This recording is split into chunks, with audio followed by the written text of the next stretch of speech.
Perjalanannya sangat susah. Awal-awalnya berpikiran sudah mengenal koi untuk ternak mudah. Ternyata tidak semudah itu. Saya harus belajar lagi. Meskipun sudah punya ilmu di tempat kerja dulu, kita harus belajar lagi.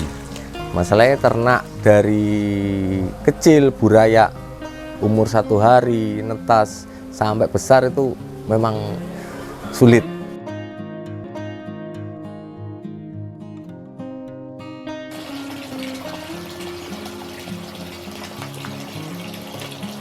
Nama saya Riki Agus Wibowo. Saya budidaya ikan hias jenis koi. Awal mulanya saya kerja di koi center tahun 2005 di Jakarta. Nah, terus pengen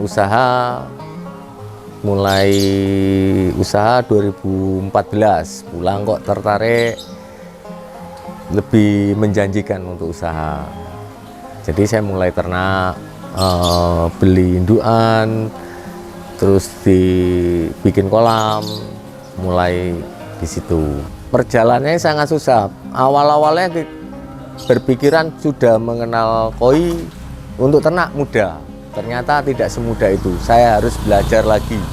Meskipun sudah punya ilmu di tempat kerja dulu, kita harus belajar lagi. Masalahnya ternak dari kecil, burayak, umur 1 hari, netas, sampai besar itu memang sulit. Faktor alam, cuaca juga, pakan, kita ternyata harus belajar lagi. Kalau proses awal saya juga dimulai dari 1 kolam buat indukan. Kita mijah pun dari pakai terpal. Kita jual, sudah kita proses selama 6 bulan baru bisa jual. Sudah dapat pemasukan, dicelengin sedikit-sedikit mas terus, tapi kita tetap mijanya pakai terpal sendiri. Dapat keuntungan, kita simpan, kita bikin kolam lagi buat kolam pijak. Gitu. Kalau soal indukan mati, ya nyesel juga. Sampai kita mau beli lagi indukan juga harus mengumpulkan uang. Kebetulan dulu indukan saya banyak kan import kan juga harganya tidak murah kalau kita beli. Nah, itu kita harus nyelengin mas, sedikit kalau ada ya disisihkan. Dari kita buat di dapur juga, buat celengan mengembangkan usaha, bikin kolam lagi, beli indukan lagi, sampai saat ini, sampai sekarang kayak begini ya harus melewati jalan yang terjal mas. Ikan mati, anakannya yang mati, indukannya yang mati. Bahkan kadang-kadang untuk petani koi itu celengannya di ikan. Ikannya bagus-bagus, disimpan, dibesarkan dengan harapan laku cukup untuk buat tabungan. Kadang-kadang mati, nah itu yang bikin sedih. Tuh. Tapi kuncinya di ternak koi tetap semangat, harus belajar dan telaten. Kalau jenis koi yang ada di sini, kohaku ada, soa, cagoy ada, siro ada. Untuk produk keunggulan sendiri, gosiki. Lebih banyak di gosiki di sini. Kalau perawatan koi tergantung dari kolam dan sistem filterisasinya. Kalau kolam dan sistem filterisasinya sudah memadai, ikan akan sehat sendiri.